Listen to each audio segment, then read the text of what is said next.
d'après le journal Le Point, les États-Unis ont dépassé en juillet 2023 un nombre record à vous glacer le sang. Un record qui n'avait pas été dépassé depuis 2013 et qui ne cesse de s'accroître. Ce record morbide, c'est d'avoir dépassé les 400 fusillades de masse de l'année 2013, un nombre hallucinant que nous rapporte une association. Selon CNN, le nombre de fusillades de masse en 2023 a considérablement dépassé celui des années précédentes, avec une moyenne de près de 2 fusillades par jour. Des études indiquent que le nombre de personnes exposées aux tueries de masse aux États-Unis a triplé depuis 2011. De plus, il y a également une terrible augmentation du nombre de blessures et de suicides par arme à feu, puisque en juillet 2023, au moins 24 259 personnes ont été tuées, dont 13 530 se sont suicidées par arme à feu depuis le début de l'année 2023. Si je vous donne ces informations, c'est parce qu'aujourd'hui nous allons parler d'une tuerie de masse qui s'est déroulée en 2021 dans l'entrepôt FedEx. Au-delà de cet acte terrifiant, ce qui est le plus intéressant, c'est que des énormes red flags avaient été hissés concernant l'auteur de cette tuerie, et pourtant, rien n'a été fait pour l'empêcher d'agir de la sorte, un événement qui a fait 9 morts. Voici l'histoire de Brendon Hall.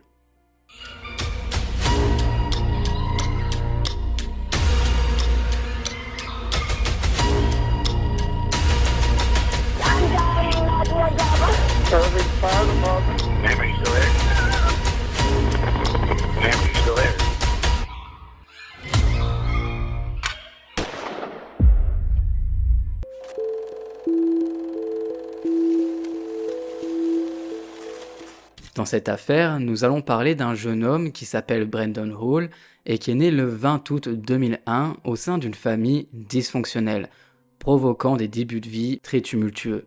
Pourtant, d'apparence, lorsqu'il était petit, sa mère Sheila le décrivait comme un petit garçon heureux, un enfant comme les autres qui aimait particulièrement la pêche ainsi que les parcs d'attraction. Mais subitement, tout ceci a complètement changé lorsque Brendon a atteint l'âge de 3 ans, ce qui est très jeune.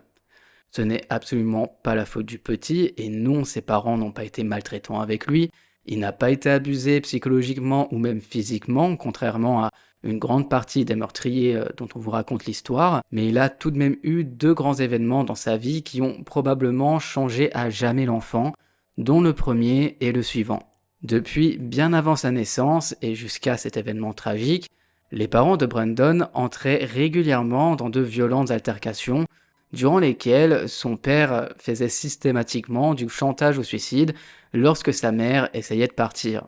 Le chantage au suicide montre déjà à quel point la relation entre ces 2 parents était dysfonctionnelle, et bien qu'un enfant de 3 ans ne comprenne pas tout, ils ne sont pas non plus stupides et comprennent bien plus de choses que ce que certaines personnes veulent bien croire.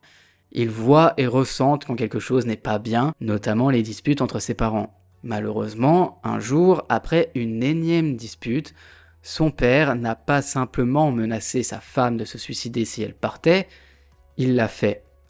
Son corps a été découvert dans la cour par un voisin, et c'est un événement qui a évidemment été très dur pour le petit Brendon, qui n'avait ni l'âge pour vivre de tels événements, ni pour comprendre tous les tenants et aboutissants de ce drame. Dans le même temps, Sheila, sa mère qui est endeuillée par la perte de son mari, se retrouve seule à s'occuper de son enfant et a commencé à remarquer de nouveaux comportements étranges que son fils commençait à faire. Ces comportements auraient très bien pu être une suite de l'événement traumatique que le petit garçon venait de suivre après le suicide de son père, mais ça allait bien au-delà du deuil de la mort de ce dernier. À seulement 4 ans, il a commencé à faire l'expérience de crises de colère incontrôlables, et ce, à chaque fois que l'une de ses routines était changée ou interrompue. Il montrait des signes de dépression, même s'il était un jeune enfant, et menaçait même sa mère de se faire ce que son père avait fait. Ce qui signifie donc qu'il allait s'enlever la vie, répétant alors finalement le même schéma que son paternel, en faisant du chantage au suicide régulièrement à sa mère. Et je vous l'accorde, il est extrêmement difficile d'imaginer un enfant de 4 ans avec ce genre de pensée. Ça fait mal au cœur, et ces sentiments qu'il ne comprenait pas toujours l'ont fait se sentir très seul et isolé, mais a aussi affecté énormément sa mère, qui ne comprenait pas pourquoi son fils se comportait de la sorte. J'en profite également pour rappeler que la dépression chez l'enfant existe, bien que certains en doutent, malheureusement. Si un enfant vous dit qu'il se sent mal, prenez-le en compte. Ce n'est pas parce que c'est un enfant qu'il n'a ni vos problèmes ni les mêmes responsabilités que vous, je vous l'accorde, qu'il ne peut pas faire une dépression. J'ai vu beaucoup de personnes juger de jeunes gens, disant qu'ils ne connaissent pas la vie, ne peuvent pas souffrir de dépression, mais ne jugeons pas les autres sans être à leur place. La dépression est une maladie mentale qui peut subvenir à n'importe quel âge et surtout à n'importe qui. Pour revenir à l'affaire, au fur et à mesure que Brandon vieillissait, les symptômes n'allaient clairement pas en s'arrangeant, bien au contraire, ils ne faisaient que s'aggraver. En plus de la dépression et des graves crises de colère dont il était sujet, il avait de drôles d'exigences comme celle de porter uniquement 3 paires de shorts, sinon encore une fois, ça partait dans de violentes crises de la part du jeune garçon. Quand il regardait la télévision, il s'asseyait là et se balançait d'avant en arrière pendant toute la durée de l'émission, de quoi inquiéter sa mère qui se sentait complètement impuissante face au comportement de son fils, qu'elle ne comprenait absolument pas. Et ne vous méprenez pas, ce n'est pas non plus un problème d'éducation. Sa mère faisait absolument tout en son pouvoir pour l'éduquer de la meilleure des manières possibles. Elle n'avait aucune dépendance, elle était une femme très stable, qui travaillait, avait sa petite vie. Elle est très loin de tous les clichés des parents qu'on a pu voir dans nos vidéos. C'était vraiment une mère qui faisait le maximum pour son enfant. Mais ça allait bien plus loin qu'un manque d'éducation, comme certains pourraient le croire. C'est vraiment cet enfant qui avait des problèmes psychologiques que l'on n'a malheureusement pas réussi à régler à temps. Ça peut être très dur, voire même déroutant de vivre avec quelqu'un qui a des problèmes avec sa santé mentale, surtout quand on ne le comprend pas, on se sent souvent démuni dans ce genre de situation et c'est tout à fait normal.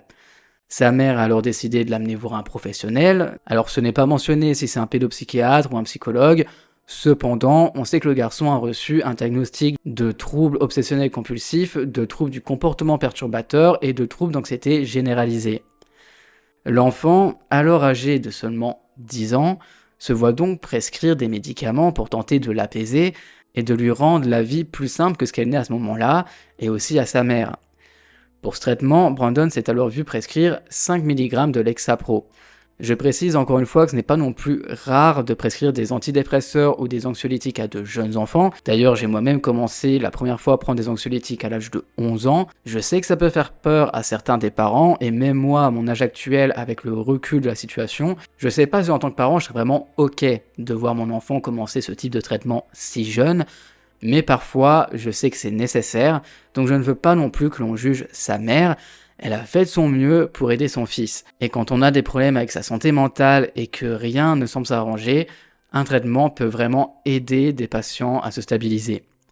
Malheureusement, concernant Brandon, ça ne l'a pas vraiment aidé, puisque l'année suivante, alors qu'il n'avait que 11 ans, il a commis son premier crime violent, et pas contre n'importe qui, puisqu'il s'en est pris à sa propre mère. Au départ, c'était une belle journée, où la joie et les rires étaient présents. Brandon faisait une bataille d'eau avec le petit ami de sa mère. C'était vraiment un moment sympa. Donc jusque-là, tout allait bien. Sauf que cette bataille d'eau, à la base si innocente, a pris une mauvaise tournure lorsque le petit ami de sa mère a pulvérisé l'enfant d'eau, ce qui en soit logique puisque c'était une bataille d'eau, mais ça a mis l'enfant dans un état de crise absolue, s'enfermant alors dans la salle de bain. Sheila est rapidement intervenue, a essayé de demander à son fils à plusieurs reprises d'ouvrir la porte de la salle de bain, notamment parce qu'elle était terrifiée que le garçon finisse par se blesser lui-même, mais il refusait de se soumettre aux demandes de sa mère. Alors heureusement, un petit peu plus tard, Brandon a fini par sortir de la salle de bain, il ne s'est pas fait de mal, et s'est dirigé vers sa mère. On peut se dire que c'est la fin de la crise, mais absolument pas, puisque là les choses ont pris une tournure vraiment dramatique, puisque Brandon a donné un coup de poing à sa mère, puis un coup de pied, et l'a même mordu.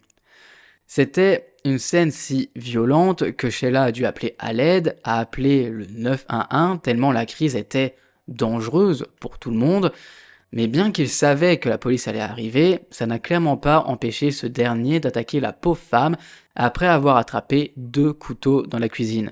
Rapidement, la police est arrivée sur les lieux, ont heureusement pu soumettre l'enfant sans qu'il ne lui arrive quoi que ce soit, tandis que sa pauvre mère s'était retrouvée piégée dans le salon. Fort heureusement, ce jour-là, et tant mieux pour elle, Sheila n'a subi qu'une petite blessure à l'avant-bras, mais ça l'a complètement traumatisée. La pauvre femme, c'est complètement compréhensible, elle était vraiment terrifiée par son propre enfant, et c'est bien là le problème. Suite à cet événement, Brandon, qui je vous le rappelle n'est âgé que de 11 ans, a été arrêté et se retrouvait accusé de coups et blessures ainsi que d'intimidation. Cependant, pour une raison inconnue, il n'a passé que quelques heures dans un établissement pour mineurs avant d'être libéré et finalement mis en probation. Il est donc rentré chez sa mère qu'il venait d'attaquer violemment et qui avait peur de lui. Sheila était à juste titre effrayée pour sa propre vie.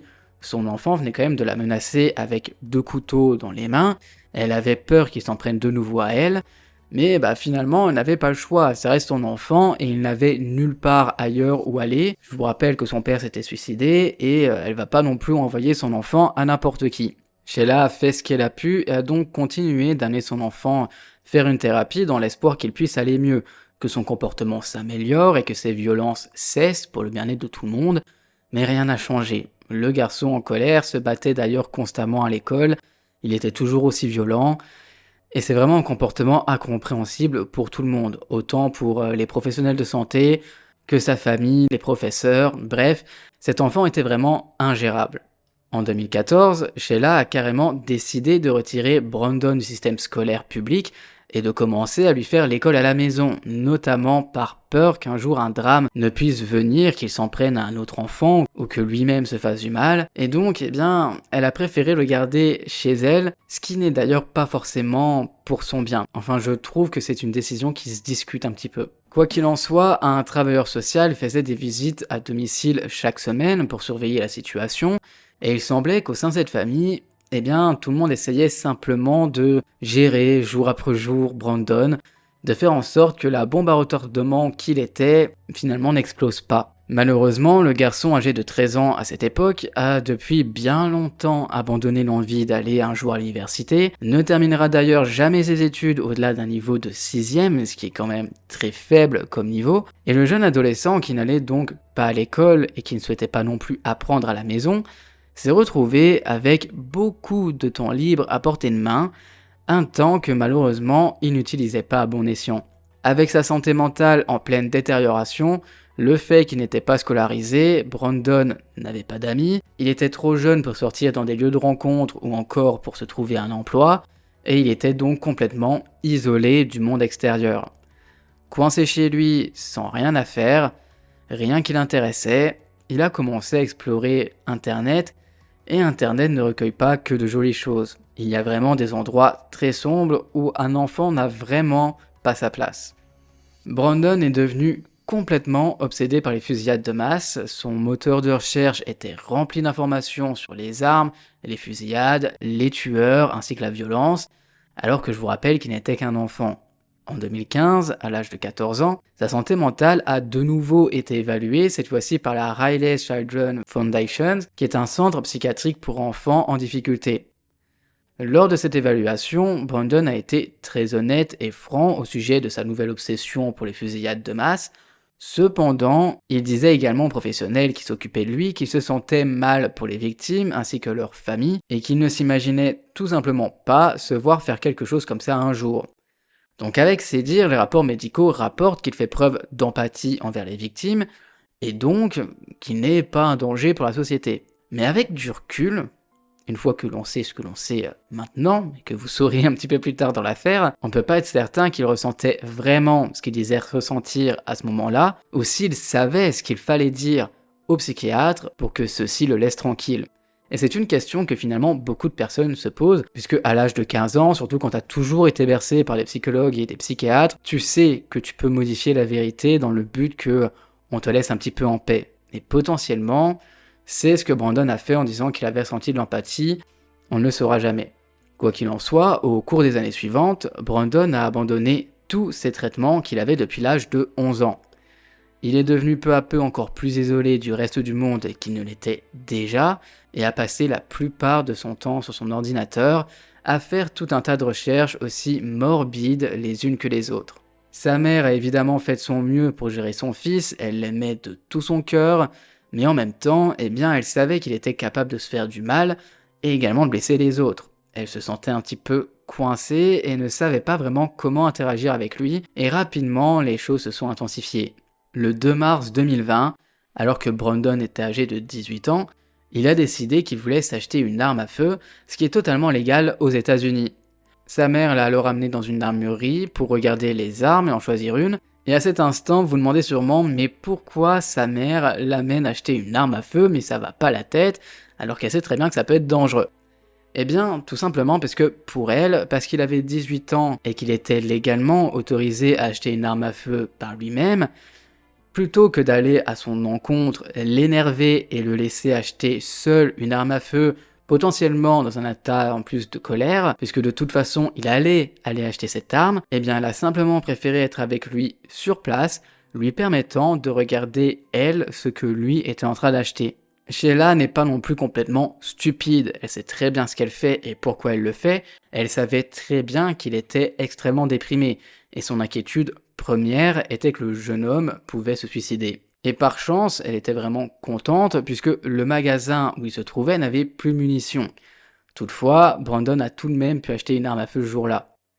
De toute façon, avec ou sans balle, ce soir-là, lorsqu'ils sont rentrés au domicile, cette mère de famille s'est rendue dans une autre pièce et a téléphoné aux forces de l'ordre. Elle voulait les prévenir immédiatement que son fils venait d'acheter une arme à feu et surtout exprimer son inquiétude, expliquant que peut-être l'adolescent allait tenter de mettre fin à sa vie, de tuer quelqu'un, voire peut-être même de tenter un suicide par policier, comme il l'avait déjà évoqué dans le passé. Et pour ceux qui ne le savent pas, lorsque je parle de faire un suicide par un policier, en fait c'est une traduction, je ne sais pas comment ça pourrait vraiment se traduire en français, il y a des noms spéciaux en anglais, mais des fois les traductions sont pas forcément possibles, mais en gros c'est lorsque l'on fait en sorte que ce soit un policier qui nous ôte la vie, plutôt que se tirer une balle tout seul, puisque parfois on manque simplement de courage, ce qui est tout à fait normal. Et c'est une pratique qui peut paraître étonnante, mais qui est assez répandue de certains criminels, notamment aux États-Unis, puisque voilà, il suffit entre guillemets de menacer un policier, il te demande de jeter ton arme à terre, tu fais un geste brusque où tu leur fais croire que tu veux leur tirer dessus, tu sais que pour se défendre, à coup sûr, ils vont te tirer dessus, il y en a dans tous les cas un qui va perdre son sang-froid et tirer, et au moins tu te fais assassiner, tu meurs sans avoir eu besoin de le faire soi-même. C'est un choix qui ne se discute pas, nous ne sommes pas là pour juger les personnes et leurs moyens de mettre fin à leur jour,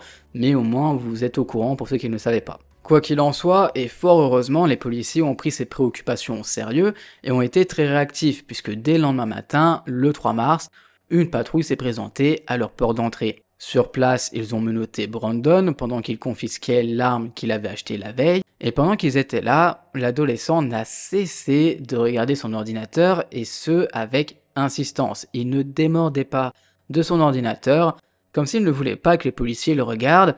Mais finalement, c'est la pire chose à faire. Plus tu vas montrer une attention particulière à un endroit ou un objet spécifique, et plus ces policiers vont forcément regarder eux aussi l'objet, et ça va attirer leur attention.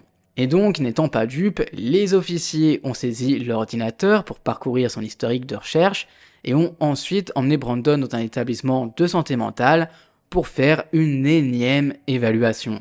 Sheila espérait qu'il serait en mesure de le garder sur surveillance pendant au moins quelques jours. Hélas, c'est à peine quelques heures plus tard que cette femme a reçu un appel téléphonique lui disant de venir chercher son fils. Alors forcément, la pauvre femme est complètement paniquée, elle se dit que si ça se trouve, il est dans un état de colère incontrôlable, il est vexé qu'elle ait appelé la police pour son arme à feu, et donc elle redoute un petit peu le pire en allant le chercher. Quant aux rapports médicaux, ils ont révélé que Brandon avait dit au médecin qu'il se sentait bien, qu'il n'était absolument pas suicidaire et qu'il n'avait jamais rien dit sur le fait de vouloir se faire tuer par un policier.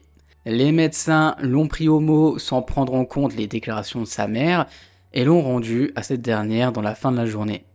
Encore une fois, c'est un total loupé de la part des services en charge de Brandon.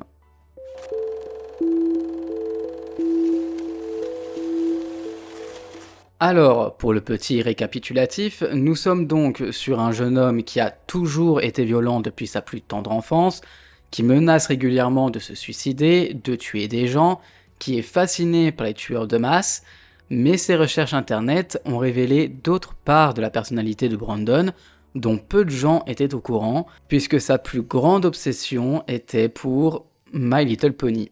Oui, mon petit poney. Alors, je ne sais pas si ça se vend encore aujourd'hui, mais pour ceux qui ne connaissent pas My Little Pony, c'est ça. Vous vous en doutez, c'est la formation la plus utilisée dans les gros titres concernant Brandon Hall, parce qu'elle attire énormément l'attention des gens. Mais savez-vous vraiment ce qui se cache derrière cette passion qui semble si innocente? Déjà, bien que cette obsession puisse sembler étonnante, il y a une énorme communauté de garçons comme Brandon qui est fan de My Little Pony. Et je ne le savais absolument pas. Ils sont connus sous le nom de Brownies, qui est une combinaison des mots bro et ponies. Brandon avait au moins 2 pages Facebook dédiées à My Little Pony et faisait partie de plusieurs communautés en ligne. La communauté des Brownies semble être un mélange de plusieurs personnes, dont certaines apprécient vraiment le ton léger, joyeux et optimiste du dessin animé, mais dont certaines personnes sont également issues d'une sous-culture qui semble également attirer les nazis, les suprémacistes blancs et les prédateurs. Alors malheureusement, je peux comprendre que ça attire les prédateurs qui espèrent sûrement pouvoir être mis en contact avec des enfants, mais je ne comprends pas le rapport avec les nazis ni les suprémacistes. Enfin, qu'importe, aussi surprenant que cela puisse être, au sein des communautés en ligne My Little Pony, vous trouverez des fanarts colorés et des dessins innocents de poneys tous aussi mignons que les autres, et vous trouverez également des graphiques de ces mêmes images avec des croix gammées, des insultes raciales et d'autres images néo-nazis. L'ambiance n'est absolument pas la même. Malheureusement, on ne sait pas si l'adolescent était vraiment fan de My Little Pony ou s'il se sentait surtout proche de la sous-culture qui en découle. Toutefois, on ne peut pas passer à côté du fait que Brandon a déjà visité des sites internet extrémistes, y compris une tonne de forums sur les fusillades de masse.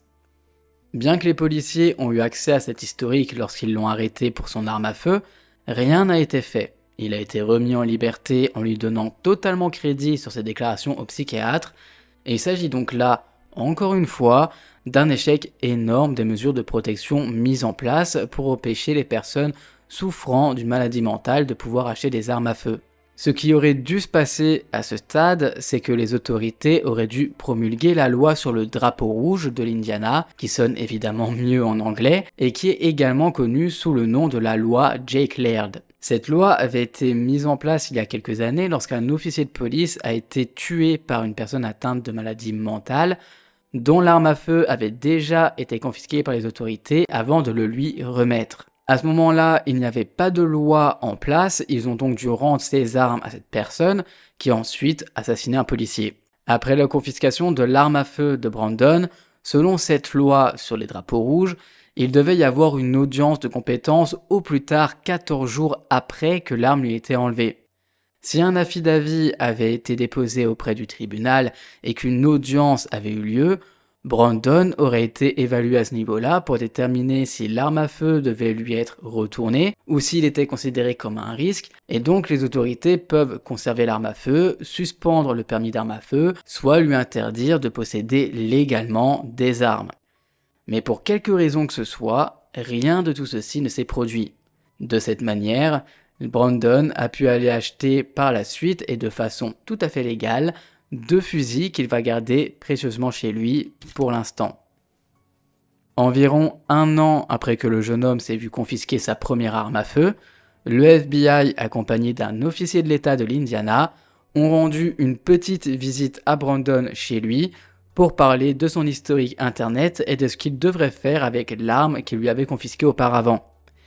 Ils lui ont posé des questions sur son intérêt pour My Little Pony, et selon sa mère, Sheila, Brandon était visiblement très contrarié par ces questions spécifiques, où ce dernier a nié avoir une quelconque affiliation avec les néo-nazis de cette communauté.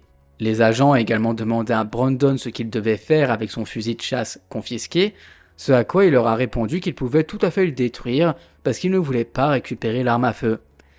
Brandon a rajouté qu'il n'était pas déprimé et n'avait pas du tout l'intention d'utiliser l'arme de manière criminelle, affirmant qu'il l'avait achetée dans le passé pour pouvoir aller chasser avec l'un de ses amis, mais il explique que depuis, il ne se souciait plus d'avoir l'arme entre ses mains, désirant se concentrer sur son avenir, agir pour améliorer sa vie et travailler pour l'obtention de son GED. Et on s'arrête un instant puisque ce sont des beaux projets. Et pas seulement des paroles en l'air, puisqu'il est vrai qu'à ce moment de sa vie, Brandon avait pris plein de nouvelles résolutions. Il a commencé un nouvel emploi chez FedEx et donc gagné de l'argent, il côtoyait de nouvelles personnes, l'argent et les connaissances ont entraîné qu'il sortait davantage de la maison, il était bien moins isolé, il contribuait à la société et on ne peut pas nier que tout ce cercle vertueux a eu un impact positif sur le jeune homme, au plus grand plaisir de sa mère qui avait repris espoir que tout pouvait changer pour le mieux.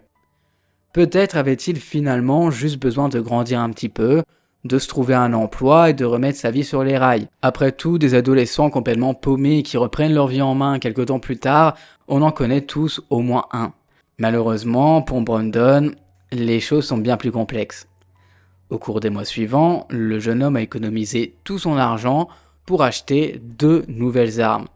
Ensuite, il a reçu plus de 3000 dollars en chèque de relance, qui est une aide du gouvernement américain, ce qui lui a donné plus qu'assez d'argent pour acheter tout ce qu'il voulait. Le gouvernement américain a donné 3000 dollars à un garçon de 19 ans souffrant de dépression sévère et de tendances violentes, afin qu'il puisse acheter 2 fusils. God bless America. Ils ont littéralement payé pour les armes à feu qui seraient utilisées pour tuer plusieurs personnes innocentes. Au début de l'année 2021, Brandon était de nouveau très troublé, il avait un état d'esprit et des pensées très sombres, et il a soudainement cessé de se présenter au travail et semblait à nouveau rechuter en plein dans sa dépression. Pris d'une énorme colère qui ne cessait d'accroître, il a carrément décidé d'appeler le FBI et de leur crier dessus au sujet de son expérience concernant ses relations avec eux.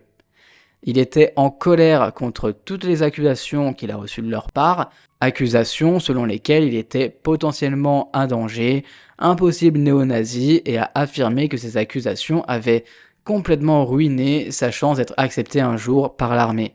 Environ un mois avant que Brandon ne finisse par exploser, Sheila a emmené son fils à la clinique Midtown Westside pour une situation d'urgence psychiatrique. Ils se sont assis dans une salle d'attente pendant des heures à attendre désespérément de voir un médecin, de voir un professionnel de la santé mentale, mais regrettablement ce jour-là, la clinique manquait cruellement de personnel. Et finalement, aucun professionnel n'a pu voir le jeune homme qui était dans une situation de crise, et on ne saura jamais si le fait de voir un professionnel à ce moment-là aurait pu avoir une quelconque incidence sur les événements à venir. Quelque temps plus tard, à la fin du mois de mars, Brandon a pu rencontrer un nouveau psychiatre où il a exprimé à quel point il pouvait se mettre en colère et comment il avait tenté de s'enlever la vie après le raid du FBI. Il a été noté dans ses dossiers médicaux qu'il pouvait être un risque pour lui-même et pour les autres, mais également qu'il manquait cruellement d'empathie. Plusieurs séances ont été prescrites à ce dernier qui vivait à cet instant un passage très difficile dans sa vie, mais Brandon était une proie qui se retrouvait piégée dans ses maladies mentales, sans soins, sans vraiment de suivi adéquat.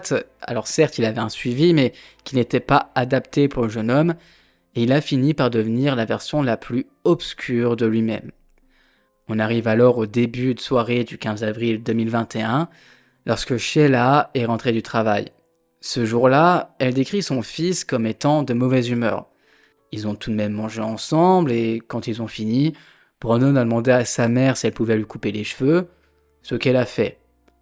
Ce moment-là, franchement, il est un petit peu insignifiant.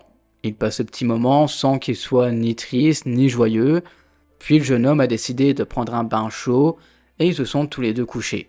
Du moins, ça c'est ce que Sheila pensait. À 23h cette nuit-là, Brandon a été vu sur des caméras de surveillance s'arrêtant dans le parking de l'installation FedEx SmartPost où il a travaillé avant de retomber dans sa dépression. Avec lui, sans surprise, il a apporté ses 2 fusils et il est entré dans l'usine. Les employés travaillaient, certains finissaient leur journée, d'autres la commençaient. Finalement, une banale nuit de travail dont certains, malheureusement, ne rentreront jamais une fois que Brandon y a fait rentrer le chaos. Une fois les portes de l'usine franchies, le jeune homme a commis l'irréparable, a commencé à ouvrir le feu sur tous les employés qu'il croisait et ne s'est pas arrêté là. Brandon n'avait pas de cible spécifique, il a simplement tiré au hasard alors que les victimes hurlaient et couraient pour sauver leur vie. Immédiatement, le 911 a reçu des appels de plusieurs employés signalant qu'il y avait une fusillade. Beaucoup d'entre elles croyaient qu'il y avait 2 tireurs à cause des nombreux coups de feu, mais ça n'avait rien d'étonnant puisque Brandon, je vous rappelle, avait 2 armes à feu avec lui. Sur place, certains des employés ne pouvaient faire qu'une seule chose, se cacher. Puisque malheureusement, à beaucoup d'endroits de cette usine, il y avait des zones où aucun téléphone portable n'était autorisé, ce qui devait être encore plus stressant pour les employés, et de sorte bien qu'ils ne pouvaient même pas appeler à l'aide. Lorsque Brandon a fini de semer la terreur à l'intérieur du bâtiment, il s'est déplacé vers le parking où il a recommencé à nouveau à tirer sur les innocents alors qu'ils essayaient de s'enfuir. Puis subitement, Brandon Hall s'est enlevé la vie. Une fois sur place, les policiers ont constaté les dégâts et retrouvé le corps de Brandon portant un t-shirt My Little Pony qui mettait en vedette son personnage préféré. Moins d'une heure avant la fusillade de masse, il avait posté un message sur sa page Facebook avec une photo de lui tenant un fusil de chasse qui disait ceci. « J'espère pouvoir être avec Applejack dans l'au-delà. Ma vie n'a pas de sens sans elle. S'il n'y a pas d'au-delà et qu'elle n'est pas réelle, alors cela signifie que ma vie n'a jamais eu d'importance. » Dans le très court laps de temps où Brandon était à l'intérieur du bâtiment, ça n'a duré vraiment que quelques minutes, il a tué 8 personnes innocentes âgées de seulement 19 ans à 74 ans. Il en a blessé également 5 autres. Sheila Hall, sa mère, avait désespérément essayé d'obtenir de l'aide pour son fils afin d'éviter justement que quelque chose comme ça ne se produise. Mais Brandon semblait passer à travers les mailles du filet à chaque fois. Habituellement, lorsqu'il y a une fusillade de masse, il y avait des signes avant-coureurs que les gens disent avoir manqué. Sauf que dans ce cas précis, tous les signes avant-coureurs de Brandon ont été remarqués et même examinés. Il était en thérapie, ses armes avaient été confisquées par la police, et son historique racontait bien des choses sur les intentions du jeune homme. Pourtant, cette tuerie de masse n'a pas été empêchée. Brandon a dit toutes les bonnes choses nécessaires pour échapper à la police, mais ces contrôles policiers ne devraient pas être aussi simples que de dire « Mais non, ne vous inquiétez pas, je ne vais tuer personne avec mes armes à feu ». Les policiers auraient dû aller beaucoup plus loin dans leur requête. Les lois qui ont été créées pour protéger le public n'ont tout simplement pas été promulguées comme elles auraient dû être. Et à ce moment-là, vous en doutez, l'affaire est terminée. Il n'y a pas eu de procès, puisque Brandon est mort, et il n'y a pas eu non plus d'autres suites. J'imagine qu'à l'heure actuelle, Sheila ou d'autres associations, des organismes, doivent sûrement se battre pour que les lois soient respectées, pour pouvoir éviter ce genre de massacre, de tueries de masse, qui font énormément de morts chaque année aux États-Unis et un petit peu partout dans le monde, mais surtout aux États-Unis. Mais malheureusement, aujourd'hui, ce n'est pas suffisant. Et ce qui a mis en colère énormément de monde concernant cette affaire, c'est que, comme dit, il y avait énormément de red flags qui étaient là, qui étaient présents, que tout le monde a vu. Il a été examiné par des psychiatres, il a vu des policiers. Tout le monde était au courant de sa situation. Que ce soit ses professeurs, ses proches, sa famille, les policiers, plusieurs psychiatres, plusieurs hôpitaux de la région étaient au courant du cas de Brandon Hall. Et pourtant, rien n'a été fait. Alors je veux bien, on peut pas non plus enfermer toutes les personnes que l'on trouve suspectes, parce que sinon ça peut partir un petit peu en cacahuète, ou suffit que t'aies quelqu'un en grippe, tu dis cette personne potentiellement pourrait faire une tuerie, hop, on l'enferme et c'est fini.